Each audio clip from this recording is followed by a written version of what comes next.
Some friends gave me recently a British novel because they said that my name figured there.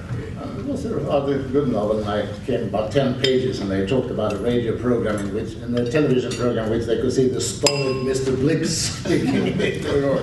And I suspect that the reason why I was reputed to be a rally driver was that they looked at me and saw me as a bit grey international civil servant. They wanted to make me a little more flamboyant. I'm afraid I can't quite live up to that reputation. And I'm probably more deformed by the diplomatic activities which I've been involved. But my heart is really much more close to your field, to universities, to the research, and to the search for truth, which is not easy. You are very familiar with the saying of Lincoln, which was repeated in Madison Avenue, that you can fool some people all the time and all the people sometime, but not all the people all the time. But they say at Madison Avenue, that is much too pessimistic a view. And actually, we know that who search among the blogs and the media and try to reach what is the truth about the situation in Iran. Why do they want nuclear weapons, or don't they want nuclear weapons? It's not at all easy. You need to have a very broad intake to try to at least believe you get a little closer to the truth. And someone said, and I agree, that I have respect for people who search for the truth, and I'm a little worried about those who have it.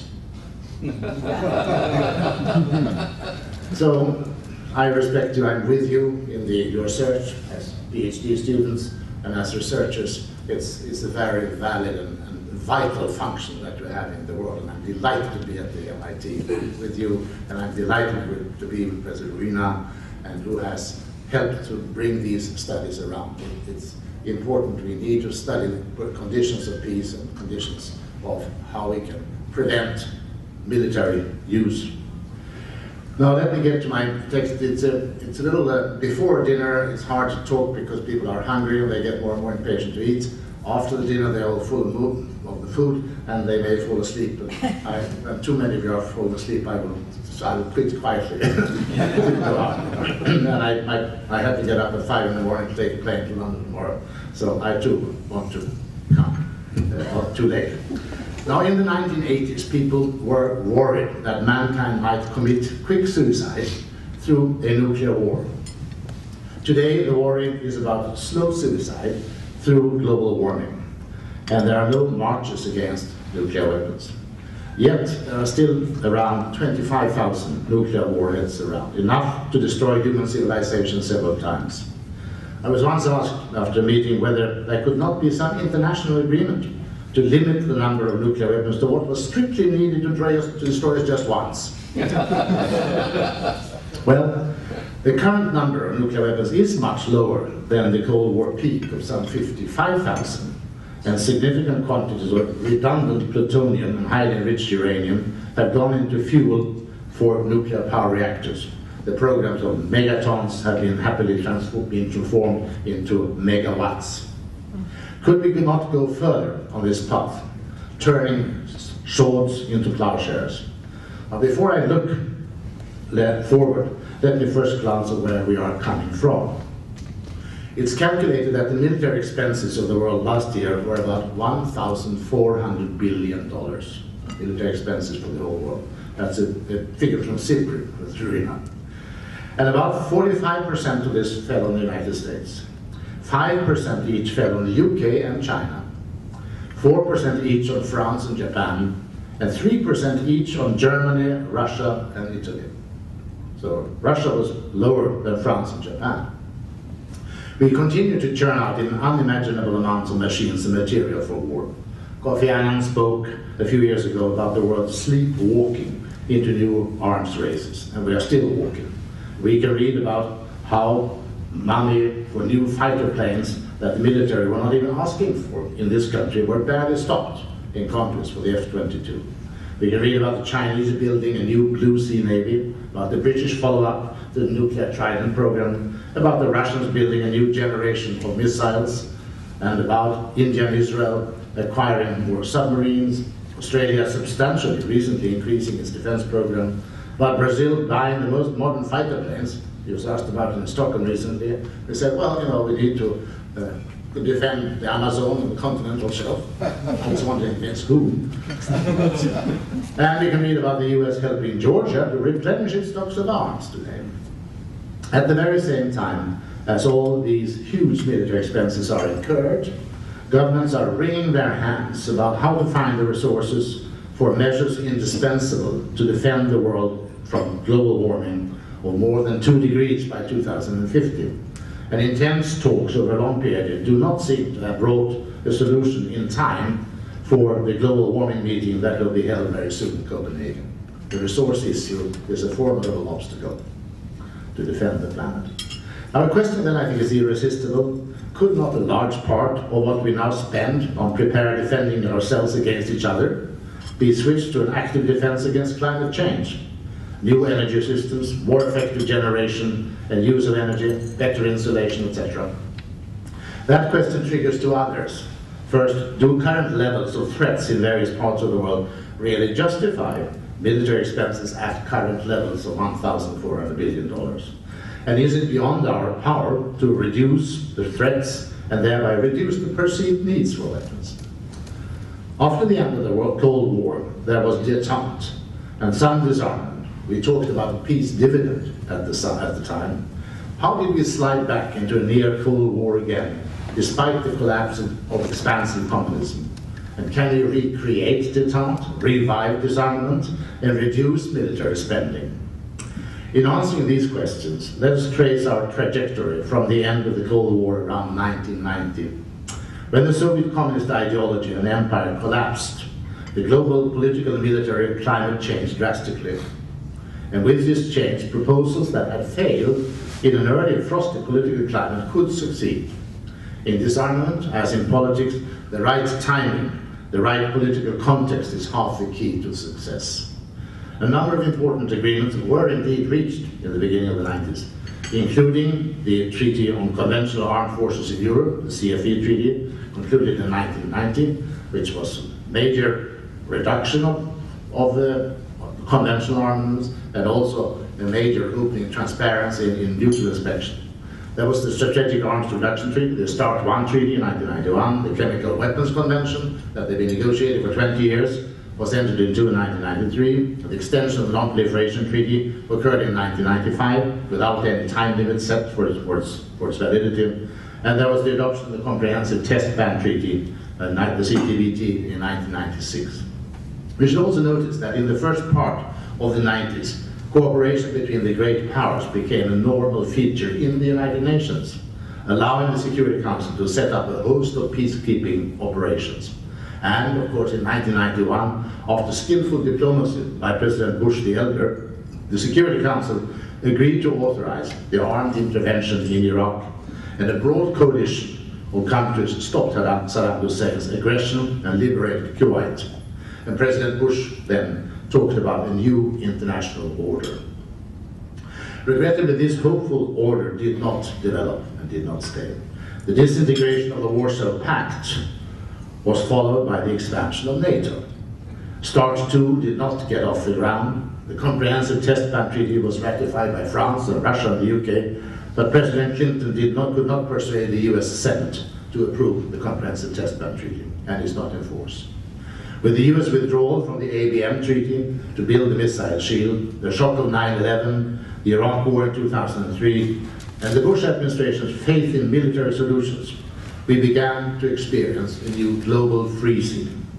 US efforts to include Ukraine and Georgia in NATO and to place parts of the missile shield in Poland and the Czech Republic gravely eroded the détente that had followed the end of the Cold War. I think Mr. Gorbachev, whom I admire very much, was right in speaking about, and I quote him from an article in the Wall Street Journal, a failure of political leadership which proved incapable of seizing the opportunities opened at the end of the Cold War. Unquote. The Bush Jr. administration, high on military power, has been given, and indeed, in my view, bears the major responsibility for the starkly deteriorating international climate. Some also see the crushing Russian response to Georgia's military action in Ossetia in 2008, and its recognition of Ossetia and Abkhazia as worrisome signs of Russian assertion of power over states in near abroad, and as acts contributing to the frost that we now have had. Nevertheless, even during this period, the governments of the big powers have continued to assure us that they do not see each other as threats. The P5 do not see each other as threats. The worry, we have often been told, is about terrorist groups and a few states of concern, rogue states as they used to be called, but that's not polite any longer. But what they have in mind is still the same, is Iran and North Korea. If so, if that's a concern, one could understand the acquisition of more helicopters and drones and increased cooperation between intelligence organizations. But it would be difficult, I think, to see a rationale for the hugely expensive new nuclear weapons programs, more aircraft carriers, or capability to fight space wars. I don't see them as indispensable to fight the terrorists. When significant decreases in weapons developments and acquisitions have not occurred, could it be because the military parts of many governments and their industrial suppliers remain wary about the détente between the big powers, that they are not convinced? They count the bean, continue to count beans, continue their war games, and see it as their responsibility, and it's an important responsibility, to provide protection by military means against any contingencies. To varying degrees and with varying arguments, the military in most countries seem to have succeeded to persuade the civilian parts of their government and the public not to lower the guard very much. In the US, there has probably also been a wish to perpetuate what was called a unilateral moment of military supremacy and the power that followed the erosion of the Soviet military machine. The US National Defense Strategy of 2005, I found, declared, and I quote it, "The end of the Cold War and our capacity to influence global events open the prospect for a new and peaceful system in the world," unquote.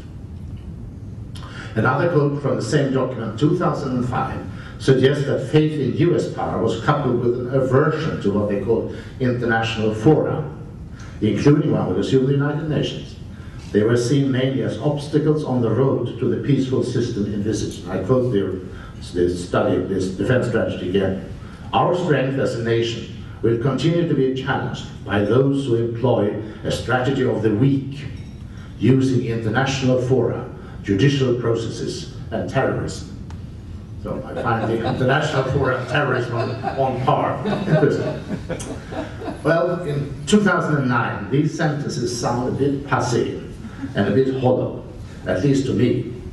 With the years of horror and tragedy following the military invasion of Iraq and the problems that have followed a mainly military approach in Afghanistan, faith in reliance on military power may have peaked.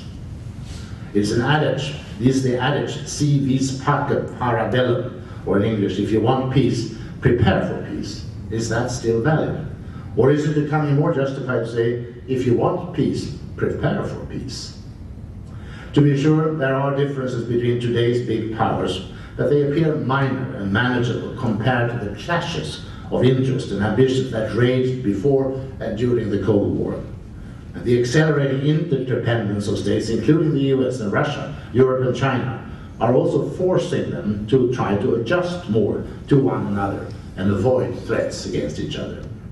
The world still has two dangerous flashpoints, I agree, Taiwan and Kashmir, but neither is likely to lead to a major conflagration. And the areas of peace in the world are getting larger. People don't think very often about that. They get very much larger. No longer can there be a war between members of the European Union. The European Union was created in order to prevent a war between France and Germany. And now it's a much bigger union. There cannot be a war. No one in Europe believes there could be a war between. Nor do they believe there could be a war between the European Union and Russia. There cannot be a war any longer between the US and Mexico. There had wars in the past. That cannot happen. There can hardly be a war in Latin and South America any longer. Skirmishes between Ecuador and Peru, perhaps, but not war. Borders, claims of territory, or ideology are no longer likely to lead to armed conflicts between major powers. Competition about access to oil, gas, and raw materials does indeed drive political and strategic planning and cause tension. But is this competition not more likely to play out in prices rather than armed action? I conclude that if the big powers make sincere efforts to eliminate or reduce the differences between themselves, well, that's an admittedly fairly big if, they might become ready to act on their professed recognition that the Cold War ended some 20 years ago and begin to move towards disarmament. Many states would be happy to follow a big power lead in disarmament. And recently at a conference in Buenos Aires, I read that a Peruvian minister said that, I quote him from the Herald Tribune, I think it was, "We are concerned that with no real conflict motive, last year the South American region spent $34 billion US dollars in arms," unquote. And he urged the states members of UNASUR to cut the military spending by up to 15% and to cooperate in the creation of a regional security force. Much credit goes to the group of former US statesmen George Shultz, Henry Kissinger, William Perry, and Sam Nunn for telling the US public in 2008 that while they had been fully supportive of a strong US nuclear deterrent during the Cold War, it was now time for the US and Russia to draw the conclusions from the ending of that war and lead the world to cooperation and disarmament. The nuclear weapons remain military deterrents, but it is one that is irrelevant between the big powers, and claiming that they are indispensable, as they do, only risks stimulate proliferation. The bipartisan message that they delivered has triggered strong support both in Europe and US and elsewhere. And I think President Obama deserves much credit for his courage and wisdom to accept the advice of these four former statesmen, the Gang of Four as they're called. Having made it a part of his election platform, he is now right and free to act on it politically. He does, but so far the big issues of financial crisis, health reform, and climate threat have overshadowed his policies and initiatives for arms control and disarmament. It is clear, however, nevertheless, that he will need much support against political, military, and industrial skeptics who will hold, in the name of realism, that the chief means to protect the United States and to secure peace remains carrying a big stick, using it, or at least waving it much of the time.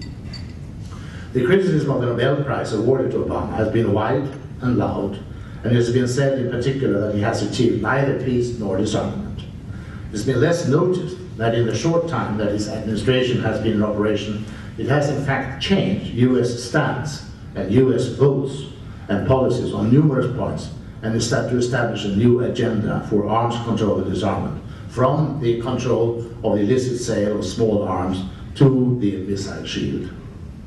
As the four elder US statesmen stressed, the initiative to disarmament must come from the US together with Russia, the two states that have most of the nuclear arsenals. And in their London statement, Obama and Medvedev demonstrated that they accepted this idea, and they declared, and I quote them, that they are ready to move beyond Cold War mentalities and chart a fresh start in relations between our two countries, unquote. Now, the London statement showed a clear understanding that a better political climate must be created. Disarmament does not take place in a vacuum. Like the rest of the world, Russia has undoubtedly perceived the US as a militant and militaristic in the last decade, and has begun to strengthen its own military sector. Will Russia now go along with a changing course? I'm hopeful but not certain. Even more than rich United States, Russia needs resources to satisfy the population longing for a better standard of living, but having felt ignored and perhaps humiliated, it remains suspicious. The pressing of the now famous reset button in US-Russia relations must lead to new, more cooperative relations. To clear the way for far-reaching disarmament, various political obstacles need to be removed or at least reduced. The decision of the Obama administration not to go ahead with the construction of parts of the missile shield in Poland and in Czech Republic eases Russia's suspicions of US intentions. For Russia, it's also important that a NATO expansion up to Russia's borders through membership of the Ukraine and Georgia seems to be off the agenda, not by compliment of the Obama administration, but through European opposition to the idea. We should note that there are also political measures that Russia could take to promote détente and disarmament. Russia might even learn a lesson or two from the United States. We know that the US-South American relations have benefited when the United States have pursued what's been called a policy of good neighbor, rather than one of big brother. A similar Russian policy vis-à-vis the Baltic states and other nearby states that were once part of the Soviet Union would do much to ease relations with these countries and also with the European Union. After World War II, Russia has indeed practical experience of such a policy of good neighborly relations with Finland. They could continue that, to apply that to other neighbors. The US and Russia have started active negotiations on the follow-up to the fundamental START I treaty that expires on the 5th of December.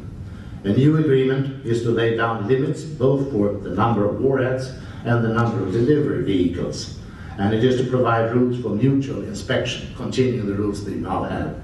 It will be of crucial importance for confidence between the two parties, and the treaty governed reduction of nuclear warheads and delivery vehicles, even if modest, as expected, it will be seen by the world as encouraging first steps towards nuclear disarmament. So it has several functions, both bilaterally and also in the eyes of the world. It will not be an easy negotiation, and the active engagement by the two presidents that is evidently there, it will be important. Let me now point to some steps and stands beyond the central relations to Russia that the Obama administration has taken to place disarmament on the world's agenda. It's true that he hasn't achieved disarmament, but then Al Gore got the Nobel Prize. He didn't stop the global warming, but he put it on the agenda. I limit myself to 5 points. In his speech in Prague, President Obama outlined in great detail his aims. And contrary to what some may claim, these aims are by no means extreme. Rather, it seems to me that President Obama is mainly seeking to resume disarmament, the disarmament program that was started after the end of the Cold War, but was abandoned. He distances himself from any idea of unilateral disarmament, and while he embraces the aim of an elimination of nuclear weapons, he declares that this may not happen in his lifetime. Now, last spring, second point, last spring, by acting in conciliatory ways, the US diplomacy helped to breathe life into the Geneva Conference on Disarmament that had been in coma for over 10 years. And there is hope that it could start actually working next year and take up the subject of a verified cut in the production of enriched uranium and plutonium for weapons. The third point, in the case of Iran, President Obama has helped to get direct talks started. For years, the United States refused to sit down with Iranian negotiators and insisted on the precondition that Iran must first suspend all its enrichment of uranium. And as Iran was not eager to negotiate, the precondition didn't work. Instead, more and more centrifuges worked to enrich uranium. And through the precondition policy, even confirmed by the Security Council, the US and its partners simply painted themselves into a corner. They tried to exercise a leverage that they did not have. Having famously declared, however, that he is not against direct talks with adversaries, President Obama was able to move everybody out of the corner, and talks are now going ahead. Now, whether these will succeed and achieve results, we do not know. We only know that the now discarded posture and attitude led nowhere. Fourth point, I should add that the current talks about sending a quantity of uranium 4% enriched uranium nuclear fuel abroad for further enrichment to some 20% is a significant but separate issue. Failure to reach agreement on that issue would exacerbate the situation now. Success would ease the atmosphere, but does not per se solve the fundamental issue that arises from enrichment of uranium in Iran, and that brings Iran closer to the nuclear weapons option. Fifth point, in chairing the session of the Security Council of the United Nations on nuclear arms control and disarmament, President Obama conspicuously recognized that many of these issues must pursue within the World Organization. I think we can be sure that the United States would hardly have chosen to chair a Security Council summit level discussion on disarmament during the preceding administration. Let me now turn to some specific issues urged to be included in the global agenda for non-proliferation and disarmament. The catalogue is rather well known. The 2006 report of the Independent International Weapons of Mass Destruction Commission that I headed presented some 60 recommendations, out of which 30 concern nuclear weapons. Many of those are similar to proposals made by the group of 4 US elder statesmen in their famous January 2000 op-ed in the Wall Street Journal. Action plans with similar recommendations can be expected very soon in a timely report by another international commission that has been headed by Gareth Evans, the former Foreign Minister of Australia, and Yurika Kawaguchi, a former state minister in Japan. So there will be a lot of well-argued disarmament measures on the table, a long catalogue. Most reports and recommendations comprise, as a long-term goal, a nuclear weapons-free world. This simple goal may be needed. Discussions about draft convention, eliminating nuclear weapons, may also be useful to help focus on practical challenges on the long way to global zero. We do have conventions completely banning biological weapons and chemical weapons. And in their London declaration, Obama and Medvedev endorsed the vision of a nuclear weapon-free world. But how distant this goal is, we don't know. Skeptics claiming to represent realism mock the goal, as they tend to be these people, mock the goal, tend to be the same people who urged the war in Iraq to eliminate the weapons of mass destruction that did not exist. One might wonder if they are well placed to represent realism. I see no reason myself to mock the vision. The world is not static. Between 1910 and 1950, there were 2 world wars and a collapsed world organization. And while after 1950 there had been no war between great powers, and the UN has held up, stumbling sometimes, but held up. The world will continue to change between 2010 and 2050, with many changes, rapid changes in the composition and the power and competence given to the Security Council, as one of many changes that may occur. Nevertheless, we need to make sure that the measures most needed today will be at the center of the discussion. Our main task today is not discussing how to destroy the last 250 nuclear weapons in the world, but the some 25,000 that have to be dismantled first. We should avoid getting stuck in a debate about the final goal, the final aim, what kind of verification would be needed much down the line, what kind of UN security order there would be, etc. We should not get stuck in that discussion. Today's work is getting agreement on concrete measures, and we know which ones. I've already touched upon the START negotiations. It is important that a follow-up treaty should revive the positive trend that existed before the START 1 ran into the wall, and the new treaty should be seen as a precursor to drastic disarmament initiatives directed to other nuclear weapon states so that they would join the US and Russia. No other event would better signal the disarmament is on the agenda of the world than the entry into force of the Comprehensive Test Ban Treaty of 1996. Nothing has happened to weaken the arguments for it. The verification regime is almost 100% in place, and it did pick up the North Korean test of nuclear weapons. Some of the United States want to preserve the freedom for the United States to test. They should consider that such freedom for the United States will go with freedom for others as well. The world is waiting for the US, but other states could also be of help. China, like the United States, has signed the Comprehensive Test Ban Treaty. However, while declaring that it intends to ratify the treaty, China has not yet done so. I think this is the moment when such ratification could help to give some push to action in the United States. It would make the United States the only one of the P5 states that have not ratified. In addition, it might well have an impact on India, on other states that have not ratified. Yet, the binding force of the treaty would not come until all other countries too had ratified. The treaty doesn't enter into force until a certain number, 44 states, are ratified. So the Chinese in ratifying now, showing the way, would not really risk being bound while the US was free. No one would be bound until the treaty entered into force. A second big issue is the 2010 review of the Non-Proliferation Treaty. The treaty has been violated by Iraq and by Libya and North Korea, and Iran is suspected of an intention to violate it. There has also been wide dissatisfaction among the non-nuclear weapon states parties that the nuclear weapon states have failed to move to disarmament, which they are obliged to do under Article 6. The latest review conference ended in acrimony. Can there now be a new convergence among the parties on the original aim of the treaty to attain a nuclear weapon-free world through universal adherence, which is not very likely to get Israel and India, Pakistan at the present time, but the parties to the treaties may well continue to feel that this is the aim of the treaty.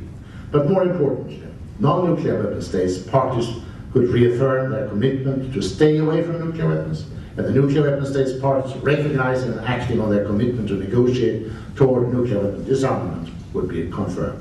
And the third pillar of the treaty would be support for the transfer of peaceful nuclear technology to parties. The atmosphere of the review conference this year, next year, 2010, will probably be very different from that of 2005.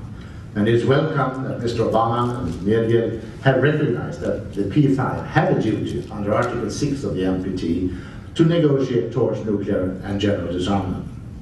However, a US-Russia follow-up treaty to START 1, reducing the number of nuclear warheads and delivery vehicles, would carry more weight than just a recognition of their duty. And so would ratification of by the US and China and other states of the CTBT. These would be more tangible steps than simply a reconfirmation that yes, we are obliged to negotiate. Such developments, I trust, might well be met by a constructive attitude among the non-nuclear weapon states. If the nuclear weapon states move forward with active agreements, the non-nuclear weapon states will also be more positive to play a constructive part. For instance, to accept more effective nuclear verification, the so-called additional protocol that I, as Director General of the IAEA, submitted to the General Conference in 1997, and it was accepted there, but we still have a great number of countries that have not accepted the additional protocol. I think pressure from the NPT conference would be helpful there. The non-nuclear weapons states will also accept more effective nuclear weapons nuclear export controls to prevent further Dr. Khan's selling centrifuges and weapons designs, which was a terrible thing to happen to the whole non-proliferation of people. And you have a resolution 1540 of the Security Council that actually enjoins member states to improve the export control. And it is not spottily respected and implemented, but I think with a positive outcome of the NPT review conference, there might be more sincere efforts made. A failure of the nuclear weapon states to move towards disarmament will not lead to immediate new cases of proliferation. I'm not a Cassandra that talks about a cascade of nuclear weapon states, but it would weaken the sense of obligation among the non-nuclear weapon states and make future proliferation more likely. The negotiation of a verified fissile material cutoff treaty, the FMCT, is urged both in the London Declaration of Obama and Medvedev, and has been on the agenda for a long time. Agreements, and this agreement to close the tap for the production of more fissile material for weapons, enriched uranium or plutonium, would seem to be a natural corollary of any agreement to cut nuclear arsenals. You dismantle the bombs on the one hand and make it into electricity, and you stop the production of more enriched uranium and plutonium. It simply would go together. It should place all the world's enrichment and reprocessing plants under verification to be sure that no more of this material is produced. Just as the UK and France actually have all their enrichment and reprocessing under Euratom control. So having verified is not anything new. The outlines of a cut-off treaty have long been known, but there are also known hurdles. It's high time that the Geneva Disarmament Conference dig their teeth into it. Withdrawal of NATO nuclear weapons from Europe has a wide popular support in Europe. Apparently, it meets little opposition in the US military sector, while some other NATO circles in Europe continue to see the deployment of NATO nuclear weapons in Europe as the glue of the alliance. Now, my country is not a member of NATO, but I think if nuclear weapons is all the glue that holds it together, I'm a little worried. Withdrawal is now urged by the new German government, and it should be matched by withdrawal of Russian tactical nuclear weapons to stores deeper in Russia. Both current deployments are relics of the Cold War, when they had nuclear weapons in forward positions. These bombs, to me, look like low-hanging fruit to be plucked.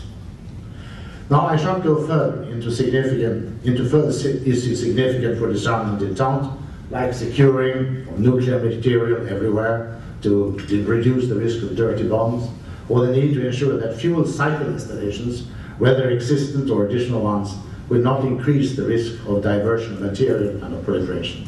Rather, I shall now ask what are the chances of success for the efforts to revive disarmament and to strengthen non-proliferation. They will, I think, depend on several factors. First, on positive responses, especially from Russia and China, to Obama's initiative. They are, of course, indispensable in themselves to have such positive responses to get agreements. But they're also, I think, of importance to the public and political opinion in this country, that they see that, yes, this has a response in China and Russia.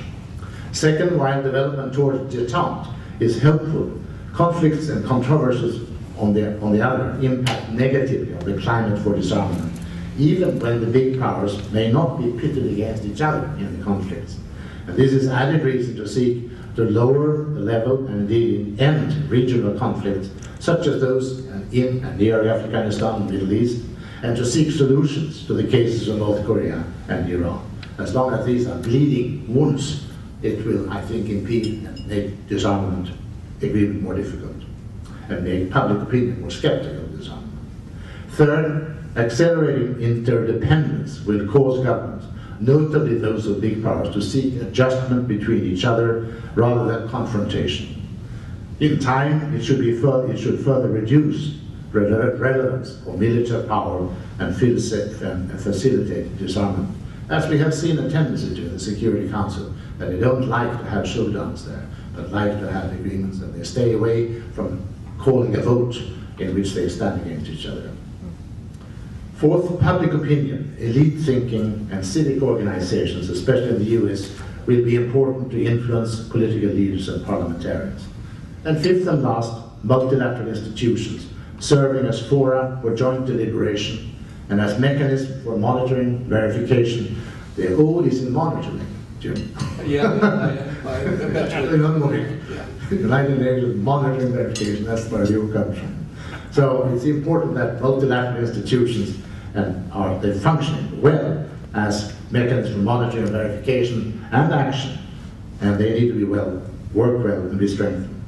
They are not the competitors, but the indispensable instruments of government. Sometimes one has the feeling that governments look upon international organizations as yet another state. It's not, it's their common instruments through which they can work and do things more effectively than if they try to do by themselves. Right now we are looking at the IAEA's role in the Iran case, and at the United Nations Climate Conference that very soon will be meeting in Copenhagen. A month ago, we watched President Obama chairing the Security Council's discussion on non-proliferation and disarmament.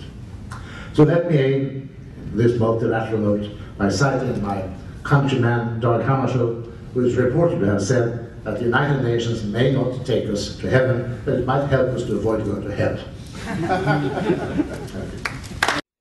Names and keep a record of who wants to ask and call on folks. Owen Cote, anybody else? So my question is, given particularly your past involvement with the IAEA,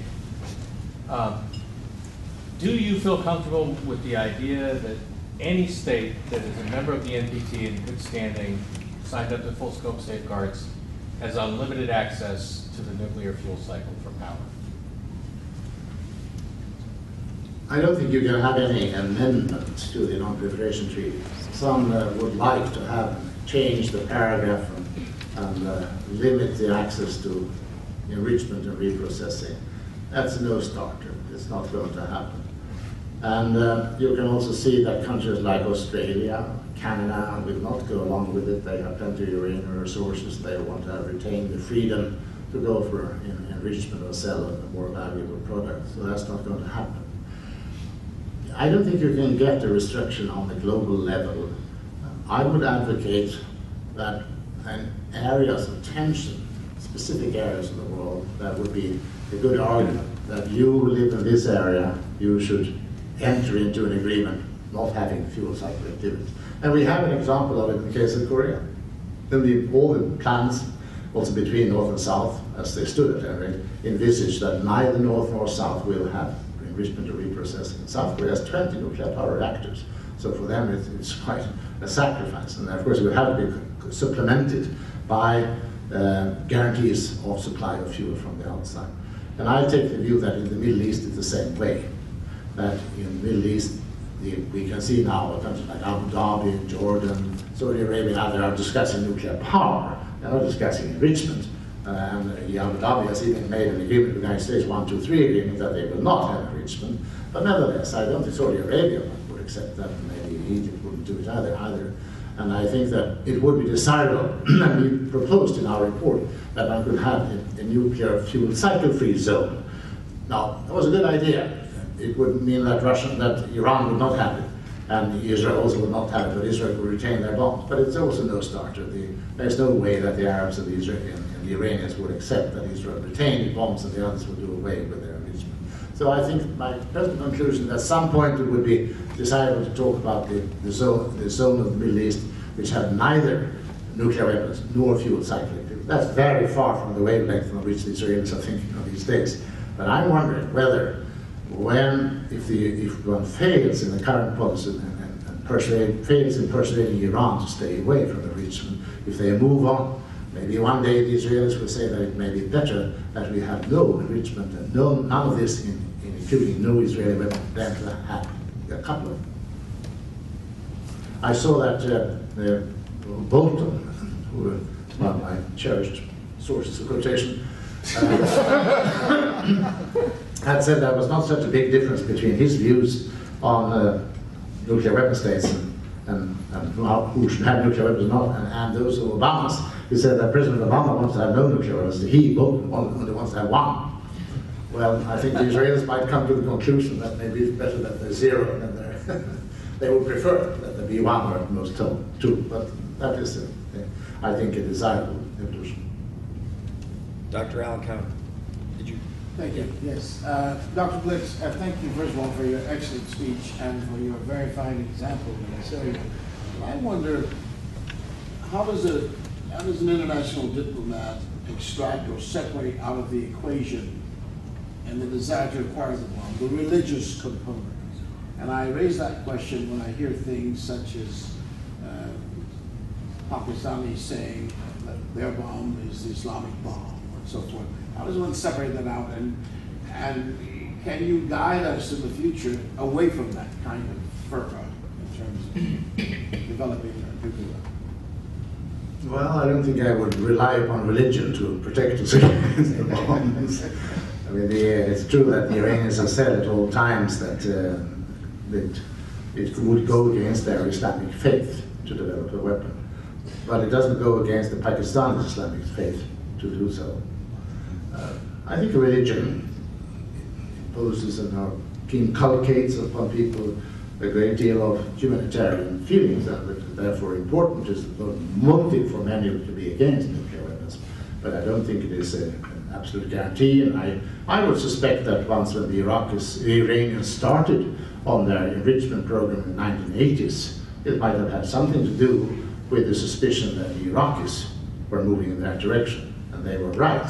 The Israelis bombed the Iraqi reactor in 1981. But the Iranians may not have decided that we want to have a weapon. They might say that, well, you know, Iraq is moving in this direction, let them move closer. We don't know. Our religion may tell us not to do this thing, but if Iraq is threatening us with a nuclear weapon, it might be good that we are pretty close to it. Miranda Preeve.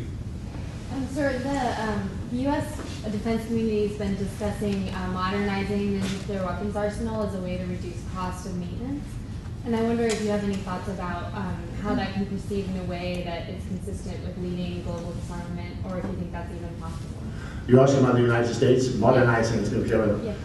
The RRW program. Yes. So far, the Congress has not gone along with that. And so far, I think Obama has been skeptical about it. There are, of course, those who say that they think that maybe we could have a compromise under which the Senate would accept the CTBT, the Comprehensive Test Ban Treaty, but in return get an acceptance of a more refurbished nuclear weapon and commitment to no testing in the future. I think it would make a rather hypocritical impression upon the rest of the world. If on the one hand we promise no more tests, but at the same time we're developing a weapon that can last us another 50, 60 years. So I'm not sure what impact it would have on other states in India, Pakistan, and so forth. I would certainly be very, very negative to it. And I don't think that's the path that President Obama is really directing himself to. This is more a political dealing. I think that he is much more sincere in saying that, yes, we have to move away from the nuclear weapons, but gearing up to a good weapon for another 50, 60 years is not the way. And moreover, if you have, as many other technical people say here, that the present program of stewardship is one that will last you quite a long time anyway, I don't see that the justifications for it is very good. I think it would be politically a very severe setback if they accepted it. Jim Walsh. Enjoyed the speech, beautifully crafted, sounded fantastic, just as a written document. But I want to hear a story. You know, you've had to deal with Saddam Hussein, Bill Clinton, George Bush the Elder. You've dealt with all these people.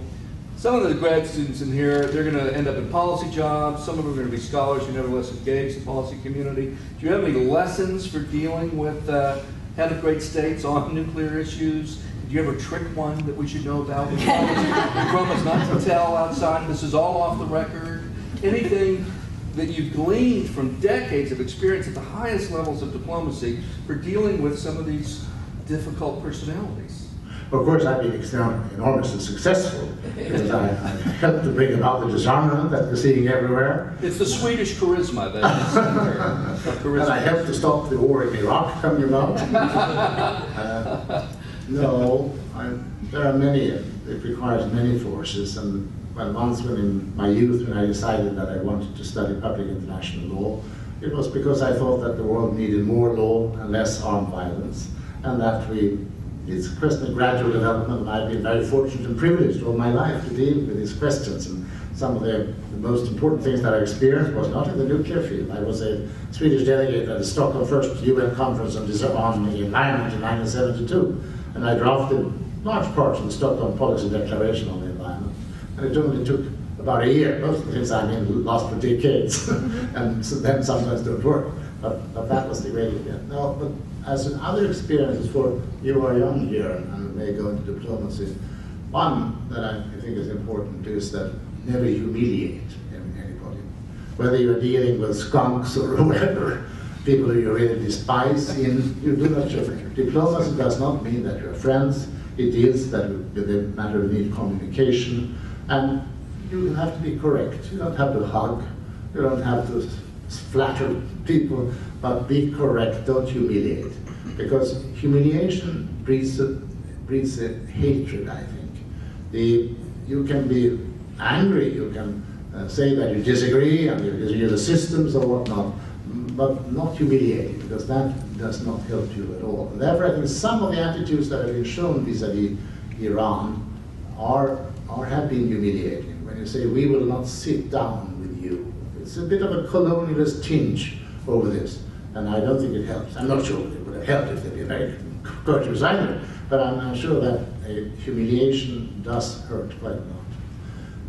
I never met Saddam, and Mohammed al-Barri wanted us to meet Saddam. He worked for it. I was a bit doubtful because I thought we would come out with some fluffy sentences, and the world was said that the inspectors failed.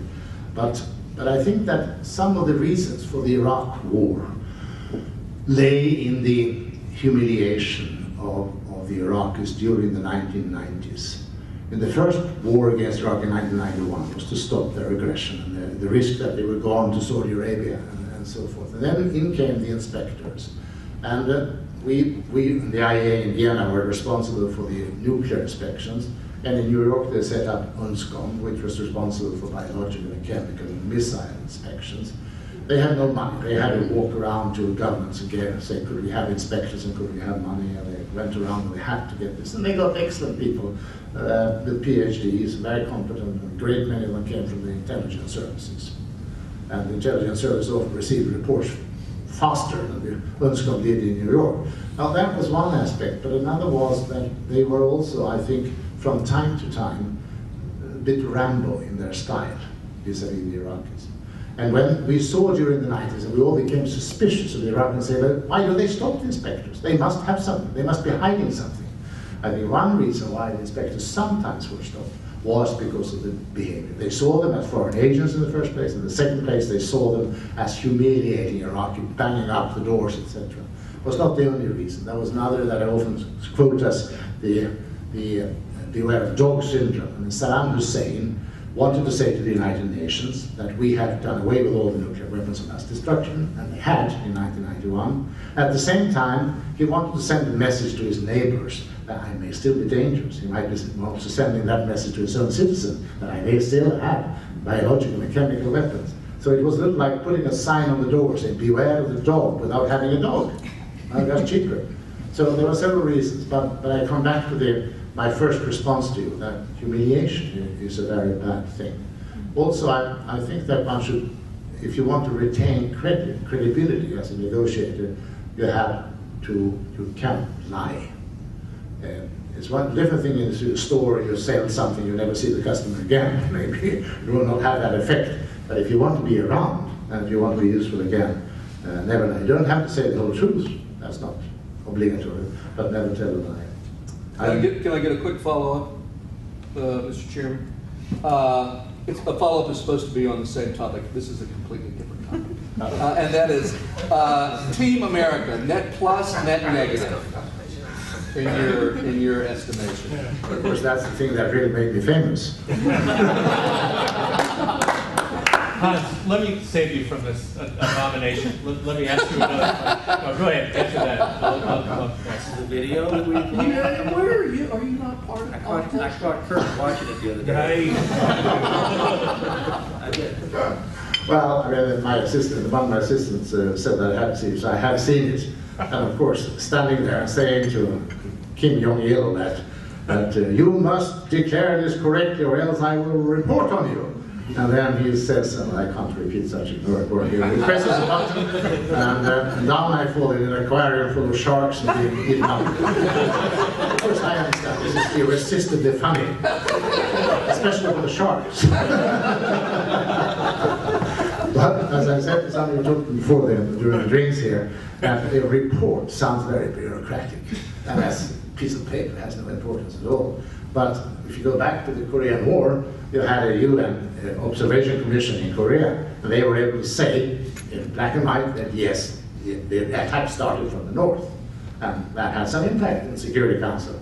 And when we came to the Security Council and we said we have now carried out 700 inspections in 500 different sites, we do not say there are no weapons because you can't prove the negative, but we said we have not seen any traces of it. Then this is a report, and I think it did something important to the UN. It helped to prevent an authorization by the Security Council of the Iraq War. When people said that this was a debacle for the UN was overruled and ignored by the US, it is true. But what would we have thought of the United Nations today if the Security Council had authorized the war? Or what would we have thought of international inspection if the inspectors had said that, well, we have done our studies, but of course we have a great respect for the CIA and the evidence and all the things. What would they have thought of international inspection? So I think that it did play, the reporting, the activities of these grey international civil servants had a practical effect. Over dinner, we were ventilating thoughts on the prospects for solving the Iran problem. We were talking about why does Iran pursue enrichment capability? What are the odds or the likelihoods or the conditions under which the world can persuade Iran to stop? I wonder if you could share thoughts on Iran's motives and the prospects for turning Iran's policy in a better direction. Well, when we wrote our report on weapons of mass destruction and how to tackle it, together with Jim Walsh, we asked ourselves, what are the motives why states go for nuclear weapons? And we find that there are varied. Lots of them come to domestic infighting and whatnot. But two elements that are frequently present, one is a perceived security interest. I mean, the US started it because of Nazi Germany, Russia started it because of the US, and China because of the US, and and Russia and India because of China, Pakistan because of India, Israel because of the Arab states, etc. Saddam, no, I don't see the security motive there. But security in most cases is important. And the other is status. If you are ostracized, you have to talk to us, we are somebody, you can't ignore us. So these two are there mostly. And you look then at Iran and ask yourself, are these present there? And I would say yes. We can see the roots of the Iranian enrichment program back into the 1980s. That was the time when they had the most horrible war with Iraq. And it was a time when they certainly suspected that Iraq was going towards nuclear weapons, and when the Israelis bombed the Iraq reactor in 1981. So I think it's quite plausible that the Iranians must have said to themselves that if the Iraq is moving towards that way, we also have to move closer to it. They might not have all decided that they would go for weapons, but getting closer to it and starting a capability to enrich uranium. That might have been the start. But it must have been very slow motion because they are still not industrial scale capability. And this is now, nearly 30 years ago. So they must have been on and off. And of course, when the Iraqis lost in 1991, they must have said, well, the danger is off. So there was not the same pressure as before. But then they've had also the experience of difficulties in buying enriched uranium for the nuclear power program. They had a difficulty with the US in buying a new fuel for the Trigger research reactor. So that was probably an added reason that we must be self-sufficient. We can't rely, we are ostracized, we can't rely upon the outside world. Now, if you then want to talk them out of this, and I'm not saying that they are intending to go for weapons, they may well say that we will want to get close to it, and that's all that they aim at. If you want to persuade them to stay away from this, as I think we all want to, then you must ask yourself, are there some other ways in which we can satisfy the desires, satisfy the interests they have? And it seems to me then that on the security issue, they have most of that is satisfied by the fact that Iraq is no longer a threat. And I would doubt that they really worry about the Israelis if they were not to have enrichment. But the US is a different matter.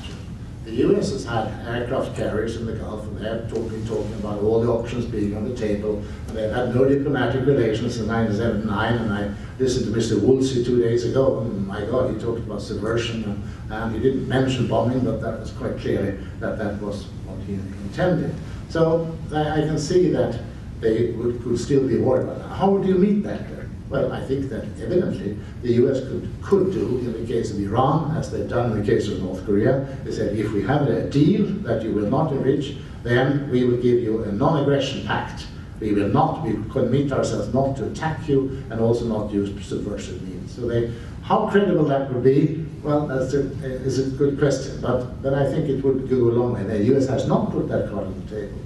Now, the second thing on the status, the US does not have diplomatic relations with Iran. Even Condoleezza was moving a little in that direction for a while, having a section opened in the Swiss embassy, whatever it was. So it was moving in that direction. But a full-fledged diplomatic relations, I think, from the Iranian side would have a certain value. It is a carrot of some usiness, and would end there being ostracized. It doesn't mean friendship, and it doesn't mean that you stop criticizing human rights and talking about the legitimacy of the government, etc. But it's also a card that has not been put on the table. Maybe it's in the background. Now, apart from that, you have all kinds of other carrots. And you say that, well, if these things that are interesting, you can also get rewards rather than punishment. You can get a lot of rewards. We have some punishments here too, in form of sanctions and economic restrictions, etc. But rewards, we promise you we'll support you to get in the World Trade Organization. We will ease up the investment restrictions. It might even help go along with having some pipelines going through your country, which have been blocked until now. So there are lots of chips that can be there. And if these chips are not enough, then you could say, well, could we widen the chips? Could we talk about also cooperation in Afghanistan, cooperation against terrorism, Hezbollah, Hamas, etc. Diplomacy is not at the end. What always disturbs me a bit about the people who hint that, well, you know, what do you do there? This doesn't work. Well, does there remain anything but bombing? But you have to ask yourself, what follows up with the bombing? We explore the shortcomings of various diplomatic moves, but what is the shortcoming of the bombing? In Iraq, they went in, and then not so much thought of how would we come out of it. And so I think one should analyze very carefully, apart from the international laws aspects of it, I think one should analyze what comes after a military move. And I think most people look into that, really look with horror at it. The Israelis might say, well, delay them 1 year. But on the other hand, most people will say that if you bomb them, and if they haven't decided to go for nuclear before that bomb, that's certainly the time when they will do it. So it's a long-term proposition. That's very bad. Now, if none of this works, and they simply go on with the weapons, then all this carrot policy in a way have failed. But that's what I think that this idea of saying that, look, Israelis, you are the ones who are really interested in preventing the Iranians from getting nuclear weapons. Can you do something about it? Now, how about Israel also saying that, all right, if you, Iran, does away with enrichment, we are ready to do away with our weapons and our enrichment, provided that everybody in the region do it. No one, rather than having two. So I think there is still a lot of room for imaginative diplomacy in the case of Iran. Yes. There's been some discussion in recent months about the appropriate role of the IAEA as, on the one hand, an organization responsible for verification and monitoring and reporting the technical findings that it finds. And on the other hand, assessing the political consequences of those findings, and perhaps withholding information if those consequences would perhaps cause problems for the agency itself. What advice would you give to Mr. Romano, the incoming Secretary General, about this balance between technical and political roles? Well, the IAEA has a vital technical function in an intensely political field. When we were at the UNMOVIC, I was very careful not to touch on the political field, but be absolutely accurate and professional in the technical field. That carried its weight by itself. I think that well, you're referring to a specific problem that they've had in the IAEA.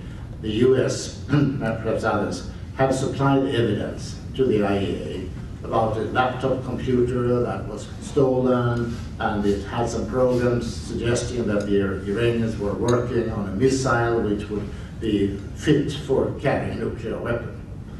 Fine. I'm much in favor of member states giving tips to the IAEA, and why don't you look at this, why don't you look at that? Because the intelligence organizations have many sources the IAEA does not. They listen to telephone conversations, and they have spies in places. The IAEA has people on the ground, they can go in, so there's different sources, and both are valuable, and intelligence can help the IAEA going and asking the right question, going to the right places. So that is fine. But what can also happen is that the intelligence, having given this, and they are absolutely convinced that this is conclusive, and the IAEA would look, or we in UNMOVIC would look at the evidence and say, well, that's interesting, we can ask this or that question, but they don't find it conclusive. And for me, at any rate, at the UNMOVIC, going to the Security Council and say, I have concluded this, then I want to have the evidence that I can stand on. And if there's some evidence that is missing, and which I simply see as an allegation, I will not espouse it. Now, Mohammed, I think, did not espouse this evidence that came from the computer and was leaked, that his technical people had concluded they were in favor of it. And the technical people can have their views on that. I would be very unhappy with that. Problem Mohammed was that it was leaked. But in the last resort, it's he who has to decide whether, in his view, it's conclusive or not. And he was cautious enough to say that, no, I don't think it's conclusive, and he said, here is the evidence that has been supplied to us, and it leads us to put the following question. So it's not conceding the evidence that he has got. And I think that was a fairly good way. The intelligence might have wanted him, as it were, to put his stamp of approval on it. Well, he refrained from that. I think that, I don't know the details, so I think that. The other aspect is about how much politics can the head of the IAEA or in any of the other international, intergovernmental big organizations do, how much can they pronounce themselves? And if you had asked Mr. Bolton, he would say, well, it's evident that role is only to put the pencils parallel on the table of delegates, and then the delegates take the decisions. They have no other function than being a secretariat. Now, that doesn't work any longer. Even in the League of Nations, the Sir Gary Drummond, who was a good British civil servant, didn't quite work, but in the UN it doesn't work. The public, I think, are going to Mohammed or to Ban Ki-moon, and they expect them to pronounce themselves about various things because they see them as not having their own agenda. They don't have the US agenda or the Russian agenda or the Chinese agenda. But these are people who are selected in the world because they are supposed to look at the common world interest, as it were. And I think that's natural. If they say, no, sorry, I only put the pencils on the table, they will become uninteresting. I think Kofi Annan was excellent with this. He did take stands on a number of things, not too often, but he did from time to time, and very courageously. Mohammed has been a little more politicizing, a little more preaching occasionally. I would probably have been a little more restrained, but I never dissented from the substance from what he has said. And I think that governments are better served by international civil servants at that level who dare to come out occasionally and to accept that they don't always have the same view. They do tolerate to some extent, but there's also been, the Bush administration certainly did not tolerate Mohammed el-Baradei's, what he was saying, and they tried to oust him, which they failed in doing. So that's a delicate role, but I think you will have that. If they speak too much, to preach too often, then they will be a pest to everybody. But if they speak with some restraint on crucial issues where the public may need to have an independent voice, then I think it can play an important role. Dr. Down. And coming back to your question about disarmament, I think, it seems to me that one has to exploit pressures that, or try to find and exploit pressures that would cause people to want to reduce the numbers of weapons. I mean, you can sort of start at the top and say, let's have an international agreement and everything. But as a practical matter, the time you succeed is when somebody has some sort of other, either domestic or international pressure that is going to lead them in that direction. So you exploit those forces. It doesn't happen often. I mean, at the end of the Cold War, we had that opportunity. And, I just had a brainstorm one day and thought of this, converting Russian weapons into fuel and selling it. And published in the New York Times, got invited by the head of the weapons program to come to Russia and spent a week with the weaponeers. And basically, it was very troubling and very surprising to me. They were basically totally paranoid about the United States. And just as we were paranoid about the Russians, we weren't talking, didn't know anything, didn't have, we had high-level discussions about stuff. But the argument one made then was their kids were not being fed. There was an opportunity where they could sell something, and you just had to find the mechanism by which they would do it. Now, and we did. We found a $12 billion program to destroy 20,000 nuclear weapons. But where are those opportunities today? Are there any such opportunities? Was that a one-time opportunity, or are there opportunities now? You mentioned the Israelis. I mean, from the Russian point of view, just as a little aside, they said, you're the ones who had the Atoms for Peace programs. You're the ones who released reprocessing information at a conference in Europe. It was French who helped the Israelis with their bomb. It was the Austrians and the Swiss and those guys who leaked technology to Mr. Khan. We didn't leak anything. We sat on it. But where are the opportunities to control this process, or at least control it and hopefully reduce it? Are there any pressures? Right now we have a weapons establishment in the United States that really wants to keep doing what it's doing.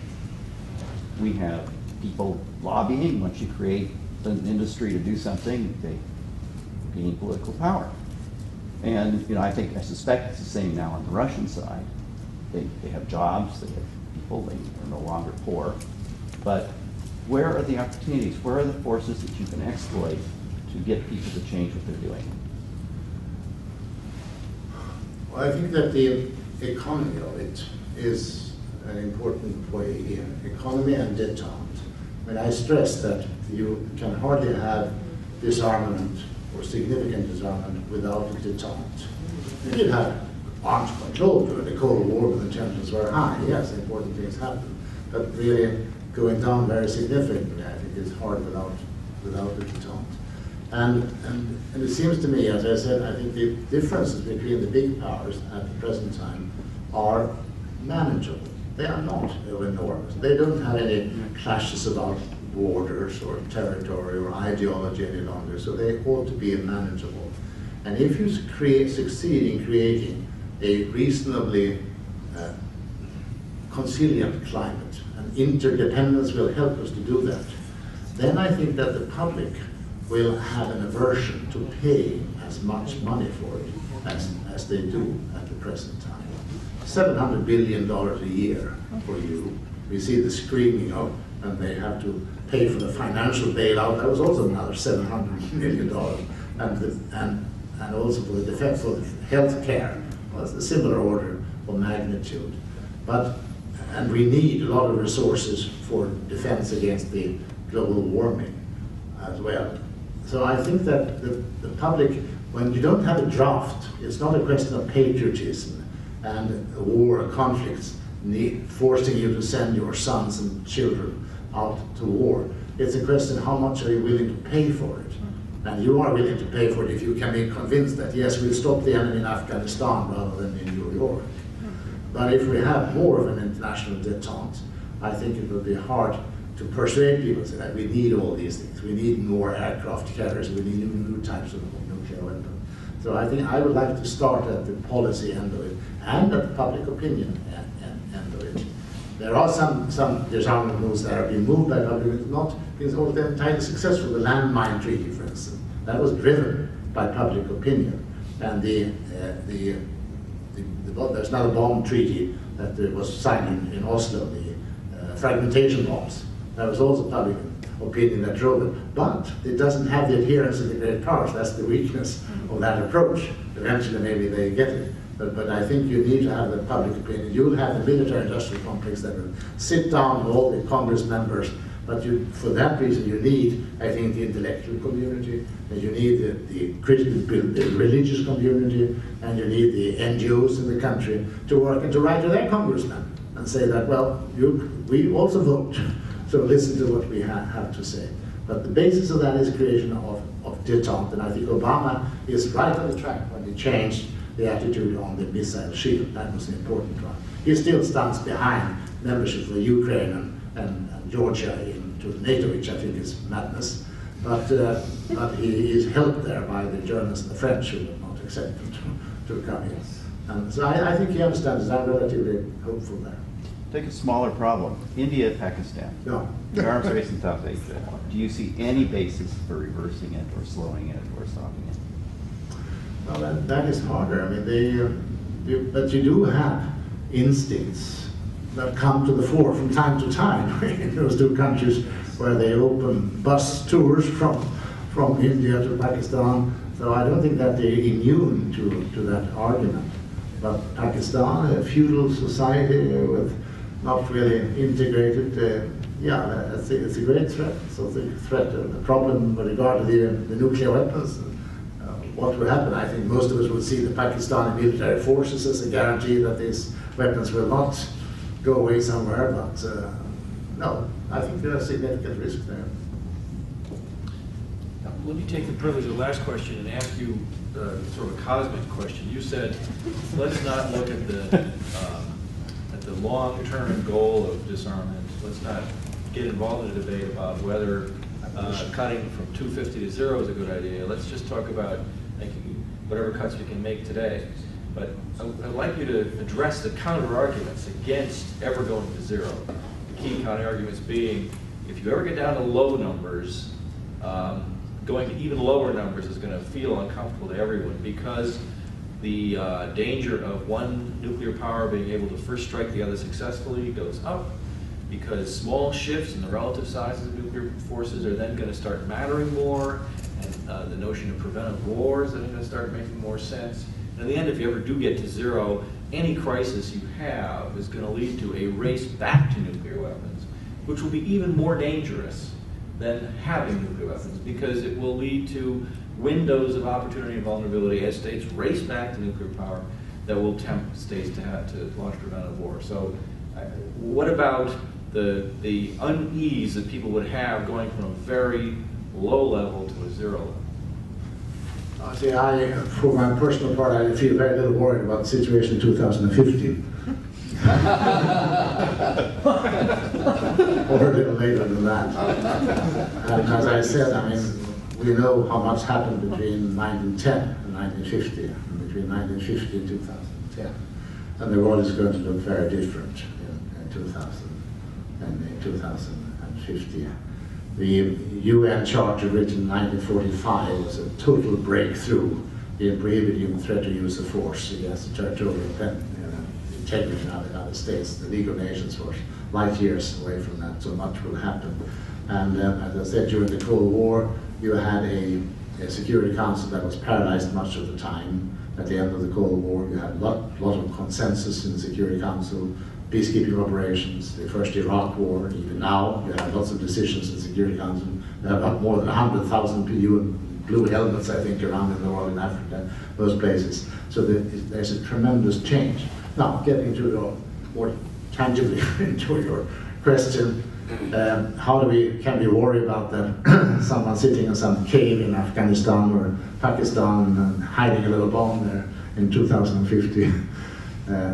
I think that the security system at such a stage will be different from the ones that we have now. If the cooperation between the great powers are there, well, then you can also take decisions and do something together. You don't need necessarily to have nuclear weapons in order to do that.